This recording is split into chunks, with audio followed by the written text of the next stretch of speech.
Gardner, at least he was, but they're both waved out. So Glenn Hicks and Lonsbury. Buckley right there in the circle going in after it. This is John Barrett ahead to Woods. Now Paul Woods carrying out to center ice, trying to work away from Kehoe, couldn't do it. Following up was Barrett. He just cleared it into the Pittsburgh zone. Russ Anderson back after it. Sending it around on the right side. They kick away at it there. Played in behind the goal, and Anderson, number 7, goes in after it again. Clearing it ahead, Gardner banged it off the boards to center ice. Barrett of Detroit. Now John Barrett clearing it back in. Woods just ahead of the play. It's offside. 9 minutes exactly to play here in the first period. Monday night at 7, the hallowed halls of Old Buchanan High. Welcome back an old student as a new teacher. Welcome back Carter. Premieres Monday night at 7 on TV 50. We have an update on the Buffalo and Quebec score. It is now Quebec 2, Buffalo 1, late in the first period. Hunter and Goulet for Quebec, Perreault for Buffalo. The shot board here pretty well reflects the play of the first period, which shows the Penguins 11 shots on goal and Detroit 2. One of the 2, Larson's goal. Willie Huber cleared it to the blue line, then in the second attempt, shot it into the Pittsburgh zone. Stackhouse bumped there by Peter Mahavlich. It's loose in behind the goal. Kindrachuk played it for Ferguson, and Ferguson scoops it out center ice. Willie Huber turning at his own blue line. Ahead now to Dennis Polonich. Polonich checked right there in the center ice zone. Now Polonich and Kindrachuk are going at it, the 2 of them, and the linesman D'Amico in between them very quickly. As Kindrachuk jumped back after being out with back spasms that have held him out all. This may put him back out again. Yeah. He's been out for 28 games or so because of his back. He caught one, too. Dennis threw an overhand that was right on the button early in the squabble. So the 2 of them will go off. We are at 11 minutes and 22 seconds of the first period. 3-1. There's Dennis going to the penalty box. Here's the way it started. Here's right along the boards. Kindrachuk took Dennis out, and Dennis's hand come up and hit him in the face. Then he didn't get the glove off, but he got the glove off there when he got a real good right in. So the 2 of them go in for, I imagine, major fighting penalties, 5 minutes apiece. The Red Wings' next home game is Tuesday, January 6th against Montreal Canadiens at 7:30. The tickets on sale at the Joe Louis box office and all the CTC outlets, including Hudson's, K-Bomb, Randolph Travel Service, the Windsor Arena, the Eyebrows Bookstore, Fisher Theater, Connolly's Jewelers, Rensselaer, Showerman's Party Store, and Dickens Den. The Wings and the Canadiens Tuesday night, 7:30. Well, they each pick up 2 penalties, if I heard correctly said. Right, 2 and 2. Roughing minor penalties and major fighting penalties, so they'll be 7 minutes apiece. Correction on the penalties, 5 minutes each for fighting. Time of the penalties, 11:20. Now the play is at center ice. The offsetting penalties, the teams are at full strength. Jim Korn laid it to the line on a delayed offside. McCourt skates it back out. Here's Dale McCourt backhanding it into the Pittsburgh zone. Anderson goes in after it. Anderson's pass knocked away by Ogrodnik. But it bounced loose, and down the right side is Lee. Peter Lee pulling up along the boards. His pass broken up by Foligno. He just cleared it back out center ice. Shot right back in, and this time it is offside. And the play back out over the Detroit blue line. Pittsburgh are forcing the play. They're the team that has been carrying the puck. Detroit haven't started to really get their wheels going at all. And right here in the first 11, practically 12 minutes, the Wings still only have the 2 shots. Wayne Maxner changing his lines as fast as possible to see if he can get something going. So the game remains 3-1 Pittsburgh with a little more than 8 minutes to play here in the first period. Nedomansky and Thompson on either side of Curtin. Greg Malone, he's got Hamilton on one wing and Lee on the other. This is Faubert driving it into the Detroit end. Off the boards on the right side, Larson left it there for Nedomansky. His pass at center ice. Lee tipped that away. Faubert back at his own blue line. Now Lee plays it up the left side. Hamilton carried into the Detroit zone. Drove it into the corner. Back after it, Curtin. Now Mark Curtin fired it along the boards. It went all the way back to the Pittsburgh blue line. Faubert, number 5 of Pittsburgh. Faubert carrying into the Detroit zone, wound up for the shot. Barrett just tipped it away from him. Here's Nedemansky. Nedemansky over the line, trying to go through, and he's ridden off the puck. Coming back after it, Hamilton. Now Hamilton of Pittsburgh carrying back to the Detroit blue line with a shot deflected off Reed Larson. Barrett hands it back to Larson. Larson turns it back to Barrett in behind the Detroit goal. He's being checked right there. That's Kehoe sending it up on the left side. Peter Mahavlich and he going along the boards, and it'll be taken by Barrett. John Barrett bringing it out. His pass broken up right at the line by Faubert. Now Faubert handed ahead to Gardner. A pretty pass to Kehoe into the Detroit end. Rick Kehoe. His pass broken up right onto the stick of John Hamel. Hamel played it beyond Hicks. Peter Mahavlich has it. Now Mahavlich gives it to John Hamel. He just turned around, played it back into the Pittsburgh end. 6.5 minutes to go in the first period. Kehoe let it come out center ice, and here's Gardner after it. Gardner shoved off the puck by Paul Woods and Jim Korn. In behind his own goal, puck still loose there. Korn played it to the opposite corner. That's Stackhouse running into Hamel. Picking up the loose puck was Korn. And the Wings bounce it back to the Pittsburgh zone with Anderson back after it. Russ Anderson in behind his own net. Now Anderson moves out again for the Penguins. Cleared it on the right side to Stackhouse. Stackhouse shot deflected into the Detroit zone. Jim Korn goes after it. Along the boards on the right wing for Glenn Hicks. Hicks given a bump, the puck down the ice, back into the Pittsburgh end. On for the first time, former Red Wing Nick Livett wearing number 14. He just laid the pass off the skate of Johnson. Russ Anderson back to Johnson into the Detroit zone. Mark Johnson's pass broken up by Willie Huber. Johnson right back after it. Didn't wait long enough with Rissling still offside and the play back out over the Detroit blue line.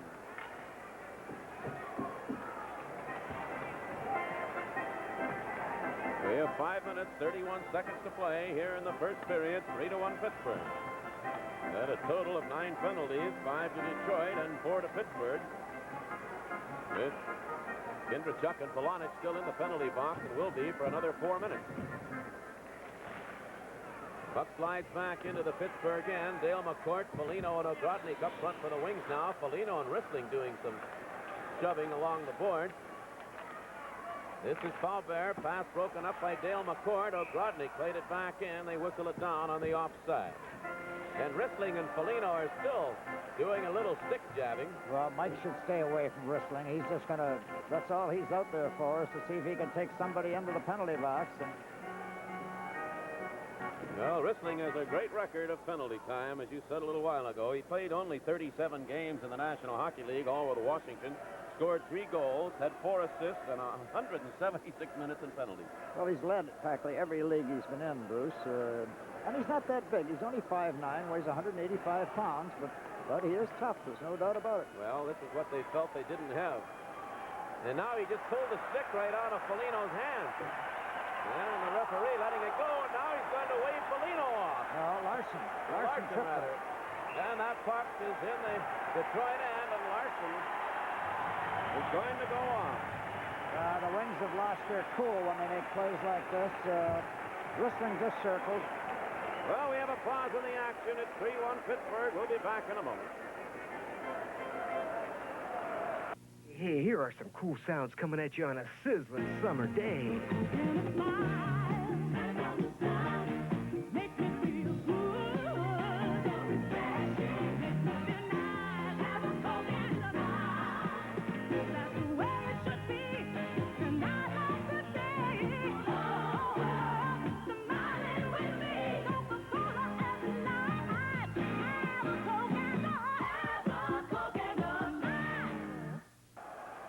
Rissling knocked Foligno's stick out of his hand. Mike tried to get away from him, and he pulled the stick out. Now, as he goes in over the blue line, Larson tripped him, wound up getting a penalty. The referee doesn't see the Foligno incident. We're back to the live action now, as this is Gardner driving it into the corner. Gilbert came out of the net to play it away. Faubert held it in at the right point. Off to the side, Gardner again, back on the point to Faubert. Faubert off the circle to Gardner. Gardner put it right out in front. It was tipped away from Kehoe. Randy Carlyle with it. Carlyle giving it back to Kehoe. Rick Kehoe played it out in front. Gardner's shot deflected away. Now it's Faubert again. Faubert handing it off. That's Lonsbury with a shot right on. The save made by Gilbert, and Paul Woods plays it down the ice. Larson in for tripping at 15:01. He has a minute remaining in his penalty. Rick Kehoe over the line into the Detroit zone. Here's Kehoe, drove the shot. It deflected right on the net, and Gilbert kicked it away again. Peter Mahavlich. Now Mahavlich just eating up time, played it back to Barrett. Barrett's going to have to hurry after it. Gilbert came out of the net. It was deflected to the corner. Lonsbury. Well, make it Jim Hamilton back on the blue line to Carlisle. Faubert deflected away by Errol Thompson. Barrett picks it up and shoots it down the ice. 25 seconds left in the penalty to Larson. Carlisle goes in behind his own goal. Now Carlisle up on the right side. Faubert steers it ahead for Hamilton over the line into the Detroit zone. Trying to work away from Jim Korn. That's Greg Malone.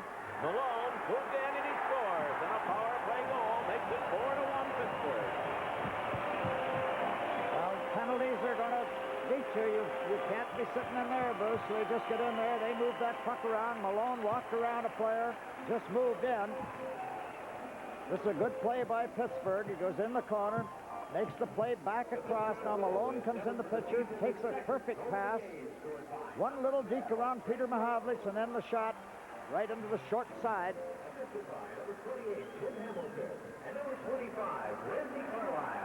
Hamilton and Carlisle draw the assist on the goal. Scored by Malone, a power play goal. Malone gets his 7th goal of the season, his 2nd of this game. And the Wings are down by 3. Now that's Dale McCourt trying to get Foligno moving. Puck held in by Willie Huber, bounced off to the side of the goal, and Millens just reached down and fell on top of it. And we have 2:44 to play in the period.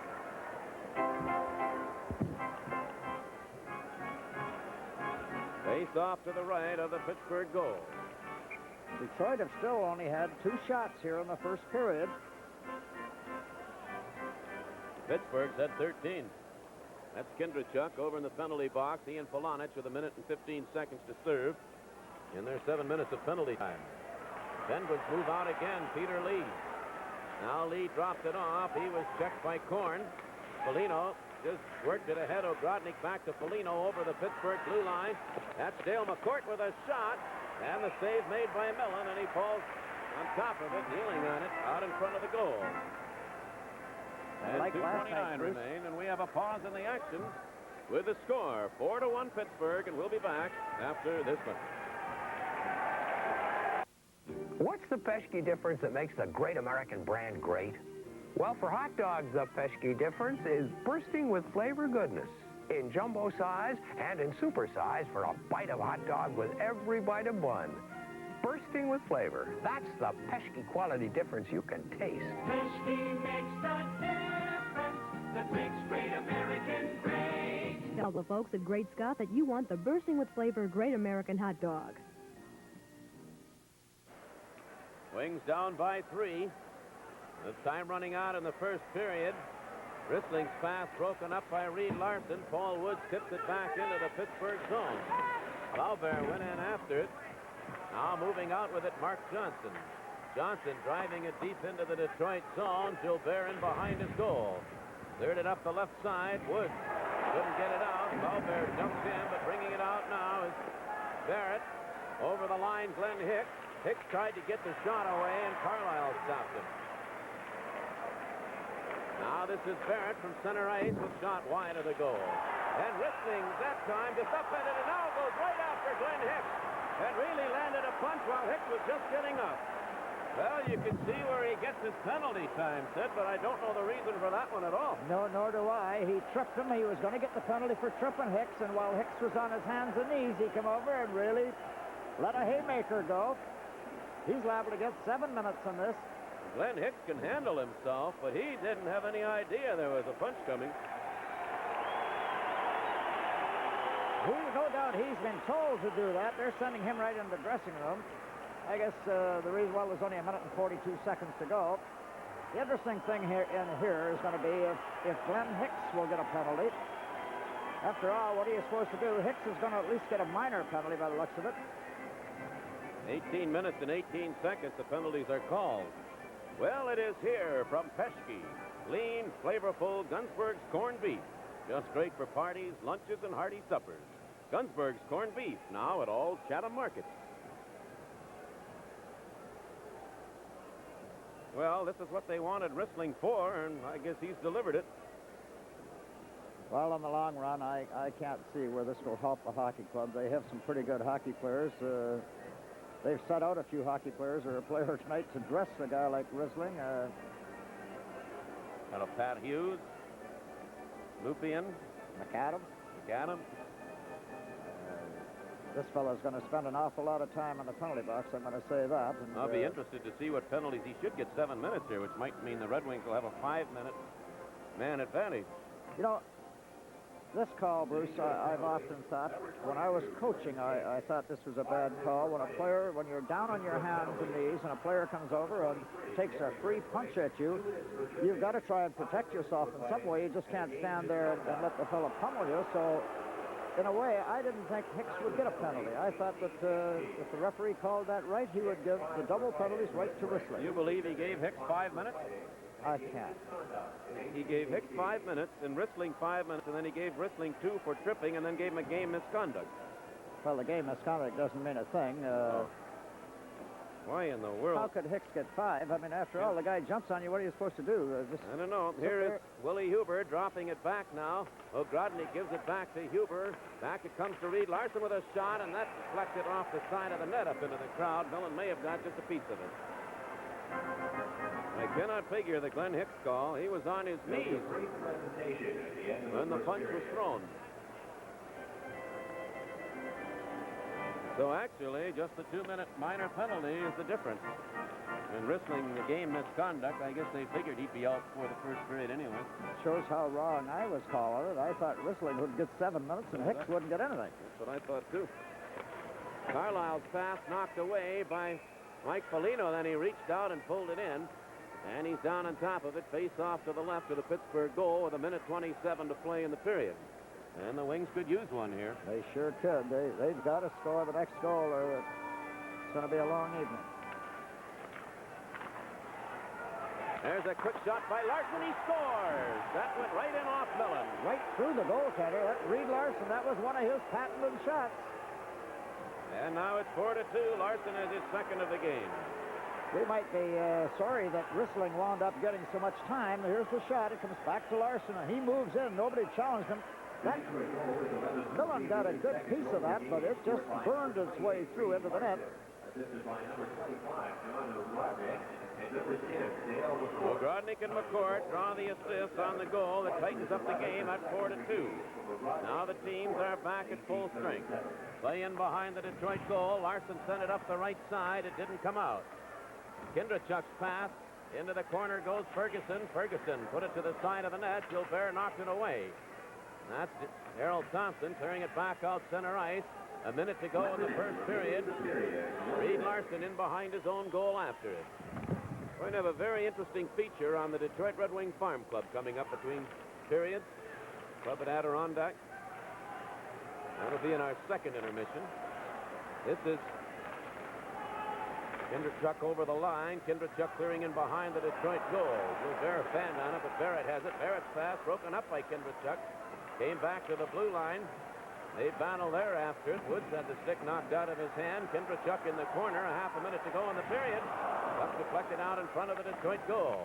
Schutt plays it into the corner for Ferguson. He was tied up along the boards by Barrett. Coming out now, Curtin.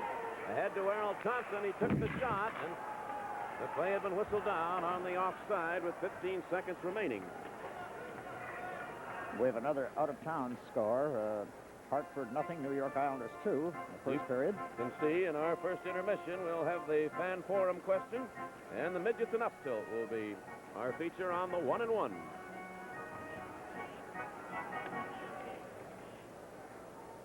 Edmonton have taken a 2-0 lead over Toronto late in the first period. And Montreal are ahead of Chicago, 1-0 late in the first period. Now the play along the boards in the Pittsburgh zone, just a few seconds remaining. Reed Larson didn't wait long enough, shot it back in, with Foligno rather slowly coming out of the offensive zone, so that's offside. And the play out at center ice with 4 seconds to go in the period. It's been a wild first period. 13 penalties in all. 7 Detroit, 6, well, make it 7 if you want to call a game misconduct in Pittsburgh. Detroit may regret the fact that Risling received a 10-minute misconduct. He I did think her it off was the 10. out here. He might wind up getting a couple more minors. I believe it was a game misconduct, Sid.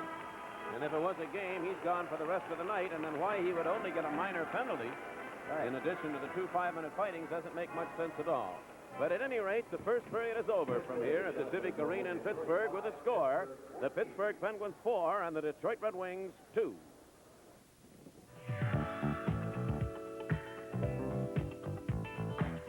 There's a lot to discover on 76 WJR. Dave White, WJR News. Politicians on the move. Good news for local restaurant owners and... At the 35, at the 30, at the 25, at the 20, at the 15, at the 10, and 5. Touchdown, Billy Sims. The Lions... Ted Strasser with WJR's Patterns in Music for a lazy Sunday morning. Listen, there's a lot to discover on 76 WJR. Little Caesars asks, are you paying for one pizza and only getting one pizza? Somehow it happens. When you buy one pizza, the last slice always goes wanting, no matter how much everyone wants it. But it won't happen at Little Caesars, because only Little Caesars has the famous pizza. So everyone gets the good food they want, made with Little Caesars' finest meats, cheeses, and flours. And better still, they get all they want. Little Caesars. Where else can you get so much good food for so little money? Pizza. It means never having to say you're hungry. Mr. Green? Yeah. You need any help? Mm-mm. Want my Coke? No. Really, you can have it. Okay. Thanks. That's the way it should be. I like to stay. See you around. The whole world is smiling with me. Coca-Cola has life. Have a Coke in it. Wow, thanks, Mean Joe.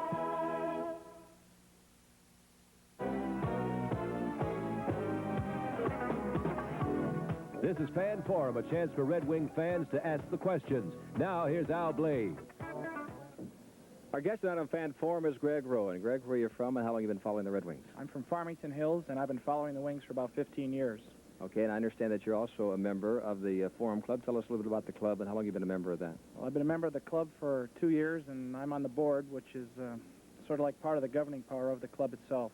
And what are some of the reasons behind the club, and what are some of the functions you do with the Red Wings? Well, as the name says, it's Forum, win or lose, and that's what we're here for. You do go on a lot of road games? Yes, we'll be leaving in a week for Pittsburgh, and then 3 weeks after that, we're going to Toronto. Okay, Greg, who do you have a question for? My question's for Václav Nedemansky. When he first came here, he played on the line with Dennis Hextall and Nick Libet, and now he plays on the line with Woody and LeBratton. I'd like to know whether he'd play on a line with skaters or checkers. Okay, Greg Roll, along with Václav Nedemansky, will join us after the next period of Red Wings hockey.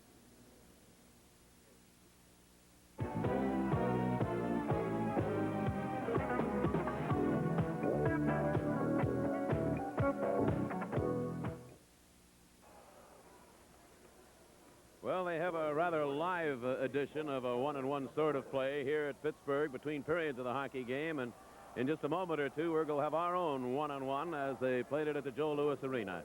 Sid, your comments on a rather wild first period of hockey here. Well, Detroit got off to a terrible start, Bruce. You can't give up 2 goals in a minute and 53 seconds or so and expect to play well. I don't know what it is. They haven't skated in the first period on the last 3 games, but then Wayne Maxner talks to them, and they come out, and they just seem to take the bit by the... I got the expression wrong.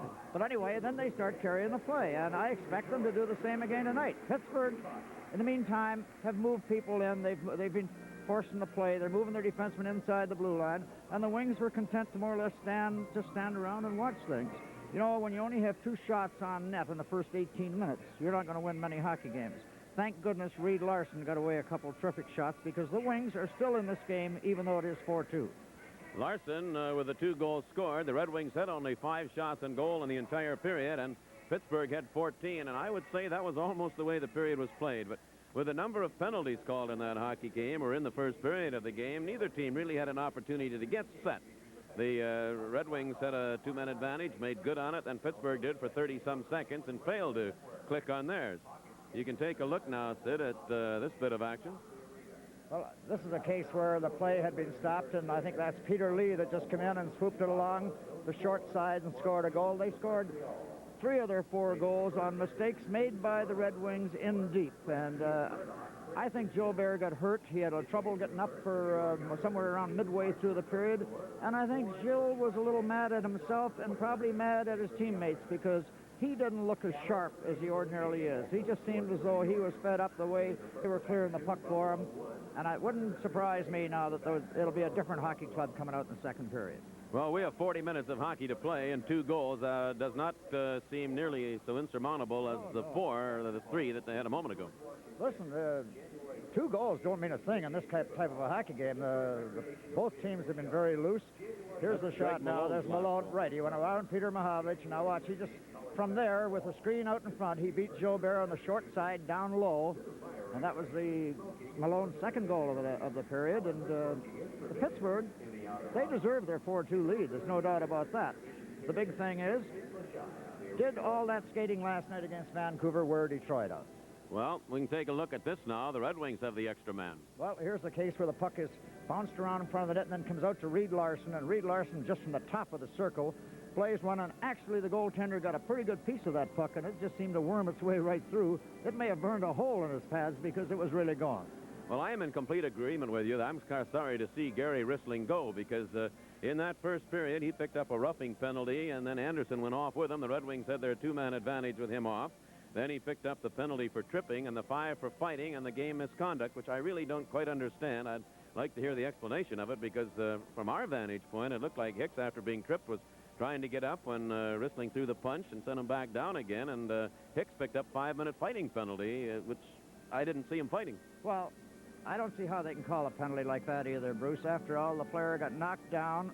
The referee signaled for a penalty, meaning Rissling was getting a penalty for knocking Hicks down, the original thing. Then with Hicks on his hands and knees, Rissling came in and really threw the punch, and he landed too, then jumped on top of him, and then when it's all separate, when things are separated, they wind up. I actually thought Rissling would get 5 and 2, and Hicks wouldn't get a thing, because after all, he was just under attack, more or less. Well, then, the reason for a game misconduct doesn't really come together either, unless there was further penalties to be assessed to Rissling, which they weren't. But the shots on goal, 14 Pittsburgh and 5 Detroit, pretty much told the story of that first period. The Red Wings are trailing by 2 with still 40 minutes of hockey to be played. Well, in just a moment, we are going to take a look at our 1-on-1 contest for tonight's intermission. We'll be back with that after we pause for this.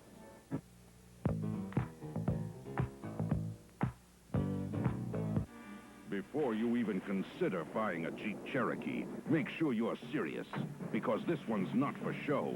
This one's for go. There are other choices, including Broncos and Blazers, but only Cherokee has Jeep's legendary 4-wheel drive.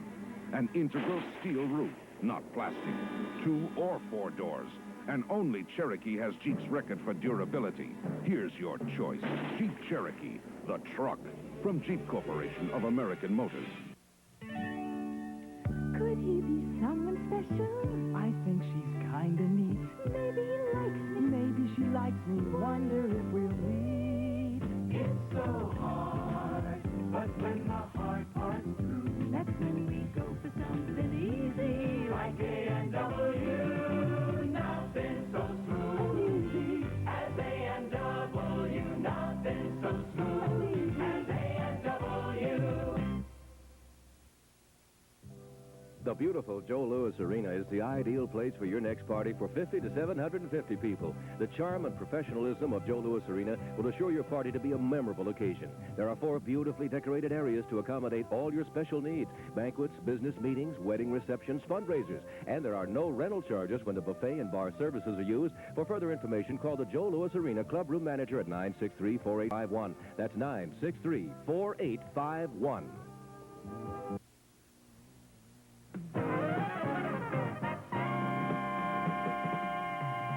This is one-on-one. Amateur athletes competing against each other head-to-head. Now, here's Bruce and Sid.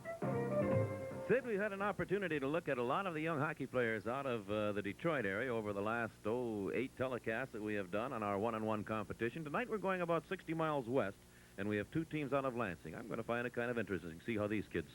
Well, you know, we have a shooter from Lansing in the Danton Cole. I was just looking. He's played 4 years of travel hockey. That means this boy has been up and down the state and has played in an awful lot of buildings, scored a lot of goals last year, so we'll find out if the goaltenders are better than shooters. Danton Cole and his goaltender, Spencer Helmbrecht of the Lansing Uptilt.